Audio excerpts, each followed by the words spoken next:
la mer? Qui aime se baigner? Qui aime boire de l'eau salée? Tout d'abord, il faut savoir que l'eau de pluie est légèrement acide.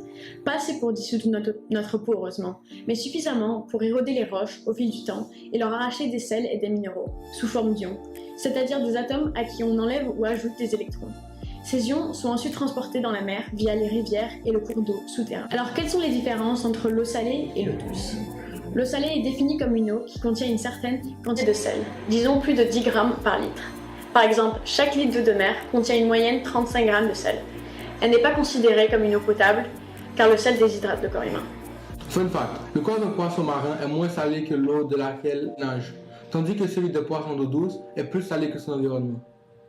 L'eau douce est une eau dont la concentration en sel est négligeable par rapport à celle de l'eau de mer. Typiquement, on considère qu'une eau est douce à partir du moment où sa concentration en sel est inférieure à 1 gramme par litre. C'est le cas de l'eau des rivières et de l'eau du robinet par exemple. Contrairement à l'eau salée, l'eau douce est potable. Au niveau des embouchures des fleuves et des estuaires, on trouve enfin des zones où l'eau est dans un état de salinité à mi-chemin entre l'eau douce et l'eau salée. Dans ces régions, on dit que l'eau est saumâtre.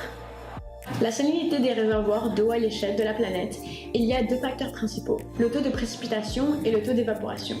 Dans les régions où les pluies sont abondantes, par exemple, dans les latitudes proches de l'équateur, les réserves naturelles d'eau auront tendance à être moins salées, tandis que dans les régions où l'évaporation de l'eau est très forte, on va trouver des réservoirs d'eau plus concentrés en sel. Le saviez-vous? La mer la plus salée du monde est la mer Morte. Elle est située entre Israël et la Jordanie. Son taux de sel atteint les 275 grammes par litre. Cette salinité extrême est due au fait qu'il pleut très peu et que l'eau s'évapore. Comme cette eau est très dense, le corps humain peut flotter dans l'eau très facilement. Et voilà, maintenant vous en savez un peu plus sur la salinité de la mer.